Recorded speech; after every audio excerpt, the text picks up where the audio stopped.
The envelope that destroyed everything. He thought tonight would be his victory. He brought his pregnant girlfriend to a family dinner, believing he had planned every detail. The table was set, the guests were seated, and the champagne was chilled. He had rehearsed this moment in his mind 100 times, convinced that his confidence alone would carry him through. He smiled as he prepared to introduce the woman carrying what he claimed was his child, certain that his family would eventually come around. But across from him sat his wife, calm and composed, her fingers resting on a sealed manila envelope. She waited until the room fell silent, until every eye was on him, until his moment of triumph was at its peak. Then she slid that envelope across the polished wood table. His smile faltered. His hands trembled as he reached for it. And in that single moment, everything he thought he controlled began to unravel. She leaned forward and spoke just loud enough for everyone to hear. Every lie has its receipt.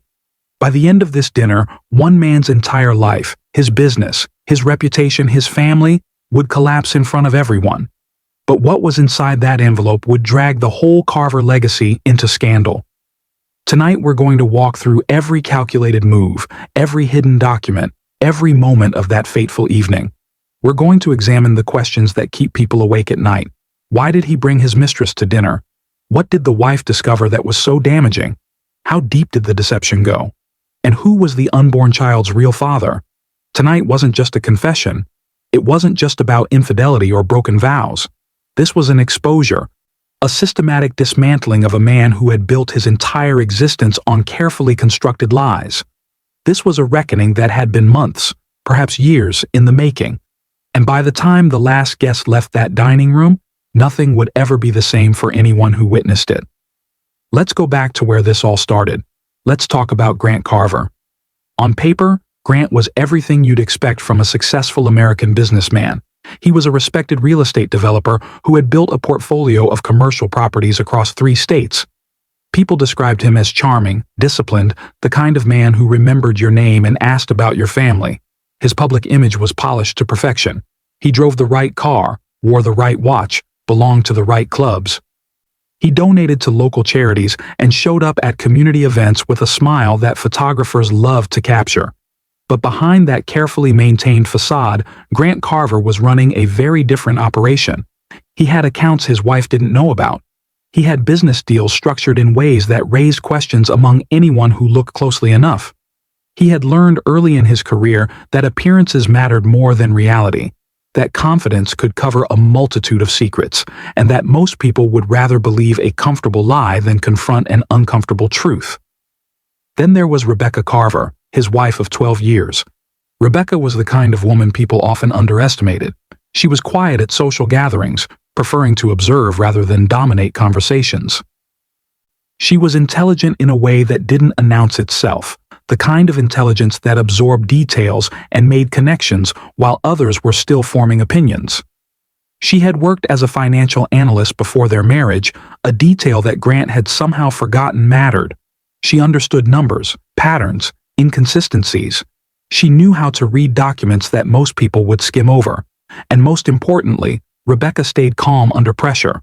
While others might scream or throw things or make dramatic threats, Rebecca believed in documentation, in evidence, in building a case so airtight that no amount of charm or confidence could talk its way out.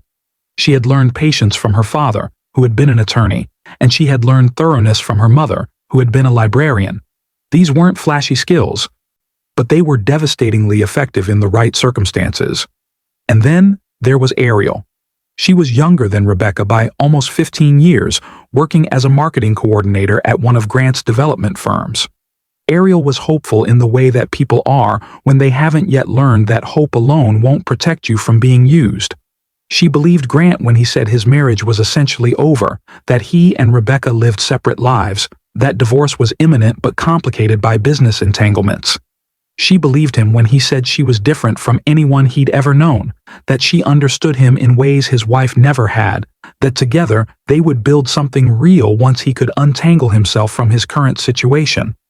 Ariel didn't know about the offshore accounts. She didn't know about the shell companies. She didn't know that her name had been used on documents she'd never seen, that her identity had become part of a financial structure designed to hide assets and avoid scrutiny. She thought she knew the man behind the image, but she didn't know the real Grant Carver at all. Behind Grant's perfect exterior, small cracks had begun to appear months before that dinner. Rebecca had noticed them first. Late-night phone calls that Grant took in his car. Unexplained changes to their joint account statements that were always explained away with vague references to business expenses or investment opportunities. Receipts from restaurants in cities where Grant claimed he hadn't traveled. Credit card charges that didn't match the stories he told about his day. For most people, these might have seemed like isolated incidents, easy to rationalize or ignore. But Rebecca didn't ignore them. She started keeping her own records. She photographed documents when Grant left his briefcase open. She made note of dates and times and places. She started asking careful questions, the kind that seemed innocent but were actually testing whether his answers matched the evidence she was collecting. And slowly, methodically, she began to see the outline of something much larger than simple infidelity. The dinner was scheduled for a Saturday evening in late September. Grant's parents were coming into town, along with his younger brother and sister-in-law and Rebecca's mother, who had been widowed 3 years earlier. It was meant to be a casual family gathering, the kind they hosted several times a year. Rebecca had spent the day preparing, arranging catering, setting the table, making sure every detail was perfect. Grant had seemed unusually energetic that afternoon, almost giddy with anticipation. He kept checking his phone, smiling at messages Rebecca couldn't see. He changed his shirt twice, trying to decide which one looked more appropriate for what he kept calling an important announcement. Rebecca watched all of this with the calm detachment of someone who already knew exactly what was coming, who had prepared for this moment with the kind of thoroughness that would have impressed a military strategist. The guests arrived around 6:30. There was the usual small talk, the catching up on family news, the compliments about the food and the house. Grant was more animated than usual, laughing loudly at jokes that weren't particularly funny, refilling glasses before they were empty, checking his watch as if waiting for something. His parents noticed the unusual energy but attributed it to business success or perhaps too much coffee. His brother assumed he was just in a good mood. No one suspected what was actually coming. Rebecca moved through the room like a ghost, pleasant but distant, making sure everyone had what they needed while revealing nothing of what she was thinking or feeling. She had become very good at this particular performance. At 7:15, Grant stood up from his seat at the head of the table. He tapped his glass with a knife, the traditional signal for an announcement. The room quieted. Everyone turned to look at him. He smiled, that practiced, confident smile that had served him so well in business negotiations and social situations. He cleared his throat and began to speak. He said something about honesty and authenticity and living your truth, phrases that sounded like they'd been borrowed from self-help books or therapy sessions. He talked about how life sometimes takes unexpected turns, how we can't always control where our hearts lead us, how important it was to be transparent with the people we love. His parents exchanged confused glances. His brother leaned forward, trying to understand where this was going. Rebecca sat perfectly still, her hands folded in her lap, her face revealing nothing. Then Grant walked to the doorway and gestured for someone to enter. Ariel stepped into the dining room, visibly pregnant, looking uncertain and vulnerable and completely unprepared for what was about to happen. Grant introduced her to the room, his arm around her shoulders, his voice full of pride and determination. "This is Ariel," he said, "and she's carrying my child. We wanted you all to know together, as a family, because this is the beginning of something new for all of us." The silence that followed was the kind that makes the air feel heavy, the kind where you can hear the sound of your own heartbeat. Grant misread that silence entirely. He thought it was shock that would give way to acceptance. He thought his confidence was enough to carry the moment. He thought he had control of the narrative. He had never been more wrong about anything in his life. Before we dive deeper, let us know in the comments where you're watching from. We'd love to hear from you. And don't forget to hit that subscribe button so you never miss any of our upcoming videos. Rebecca stood up slowly. She walked to the sideboard where she had placed a manila envelope earlier that evening. She picked it up, walked back to the table, and slid it across to Grant without saying a word. Grant looked at the envelope, then at Rebecca, then back at the envelope. He laughed nervously, trying to maintain his composure. "What's this?" he asked, still smiling, still trying to control the situation. Rebecca's voice was quiet but clear enough for everyone to hear. "Open it." Grant's hands weren't quite steady as he picked up the envelope. He broke the seal and pulled out what appeared to be several dozen pages of documents. His eyes scanned the first page, then the second. The smile disappeared from his face. His jaw tightened. His complexion went from confident tan to pale gray in a matter of seconds. His brother asked what was wrong. His mother leaned forward, concerned. Ariel touched his arm, confused and frightened. Grant couldn't speak, and that was the moment the mask started to crack. What Grant was looking at was the result of nearly 8 months of investigation. Rebecca had hired a private investigator, a former federal agent who specialized in financial crimes and corporate fraud. She had given him access to every document she could find, every bank statement, every business filing, every contract that Grant had left lying around the house. She had provided dates and times and names of associates. She had pointed the investigator toward irregularities she'd noticed in their tax returns and property holdings, and the investigator had found everything. He had traced money through offshore accounts in the Cayman Islands and Belize. He had identified shell companies with names that sounded legitimate but existed only on paper. He had documented fraudulent real estate transfers where properties were sold between Grant's various companies at inflated prices to extract equity that then disappeared into accounts Rebecca had never heard of. He had found evidence of tax evasion, of money laundering, of contract fraud with government entities that had hired Grant's firm for public works projects. But the documents went deeper than financial crimes. There were printouts of text messages between Grant and Ariel, going back more than 2 years, long before Grant had claimed the affair started. There were hotel receipts and flight bookings showing that Grant had taken Ariel on trips that he'd told Rebecca were solo business travel. There were restaurant bills from romantic dinners at the same places where Grant had told Rebecca he was meeting clients or investors. There were photographs taken by the private investigator showing Grant and Ariel together in ways that left no room for alternative explanations. There were even medical records that Grant had paid for, documenting Ariel's pregnancy care at a private clinic where he'd used a credit card Rebecca didn't know existed. Every lie he'd told had been documented. Every story he'd crafted had been compared against the evidence. Every promise he'd made to either woman had been weighed against his actual behavior. And all of it was now sitting in his hands while his entire family watched his face change from confident to horrified. Grant's father broke the silence by asking what was in the envelope. Grant couldn't answer. His mouth opened but no words came out. Rebecca spoke instead, her voice steady and factual, like she was reading a quarterly report. "Financial fraud across multiple business entities," she said. "Offshore accounts established to hide income from tax authorities and from me. Real estate transfers designed to extract equity illegally. Shell companies registered in our business manager's name without her knowledge." She paused and looked directly at Ariel. "And evidence that Grant has been systematically stealing from his own company and using a pregnant employee's identity to do it." Ariel's face went white. She looked at Grant, waiting for him to deny it, to explain, to make it make sense. He didn't look at her. He was staring at the documents, his mind clearly racing through what this exposure meant.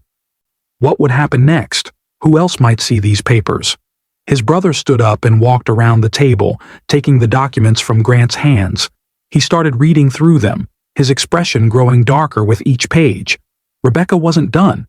She had spent 8 months building this case, and she had structured the revelation like a prosecution presenting evidence to a jury. She had organized the documents in a specific order, designed to tell a complete story, to show pattern and intent rather than isolated mistakes. The first section documented the offshore accounts and shell companies, showing how money flowed out of their legitimate businesses and into structures designed to hide it from authorities and from Rebecca herself. The second section showed real estate deals that existed only to inflate values and extract cash, with properties being sold between Grant's various LLCs at prices that bore no relationship to actual market value. The third section contained the communications between Grant and Ariel, proving not just infidelity but a systematic deception about the timeline and nature of their relationship.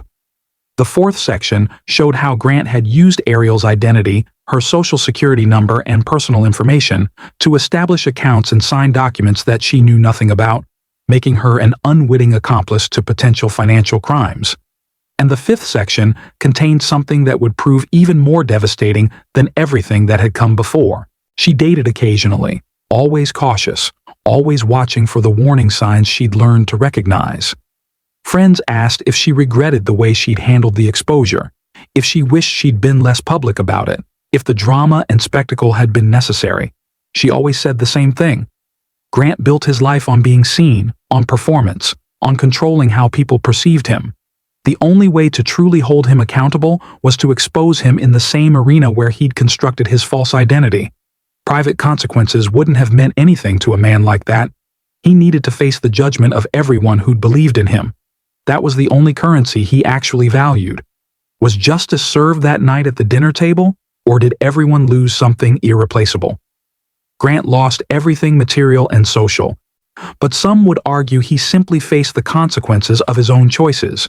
His family lost the son and brother they thought they knew, but gained clarity about who he really was.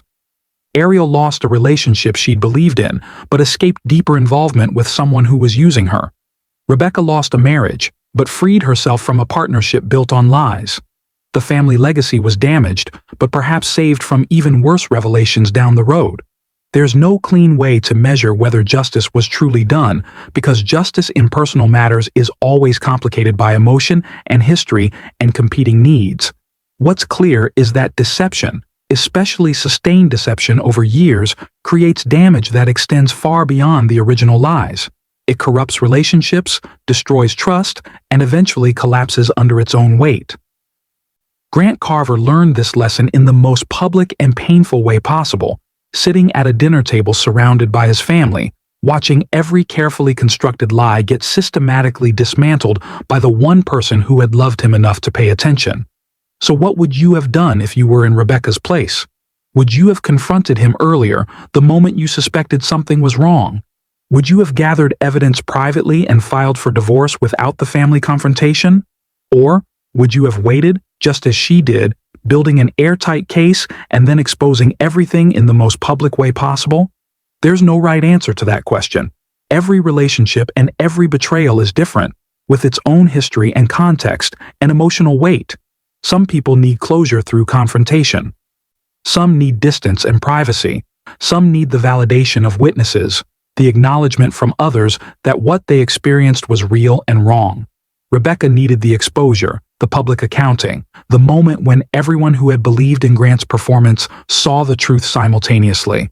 Whether that was healthy or justified or excessive is something each person has to decide for themselves based on their own values and experiences.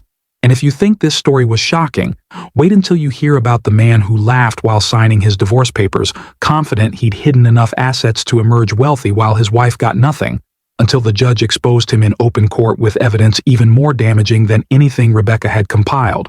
That story involves forensic accountants, international investigators, and a judge who decided to make an example out of someone who thought they were smarter than the legal system. But that's a story for another time, another investigation into what happens when deception meets accountability in the most dramatic way possible. What would you have done? How would you have handled discovering that level of betrayal? And at what point does the need for justice become indistinguishable from the desire for revenge? These are questions worth thinking about, because most of us will face some version of deception in our lives, whether in relationships or business or family dynamics. The choices we make about how to respond, how much to expose, how public to make our grievances, those choices define us as much as the original betrayal defined the person who deceived us. Rebecca Carver chose exposure and public accountability. Grant Carver chose deception and secret arrangements. And Ariel chose to believe promises that seemed too good to be true. In the end, all three of them paid a price for their choices, but only one of them got to walk away with their integrity intact.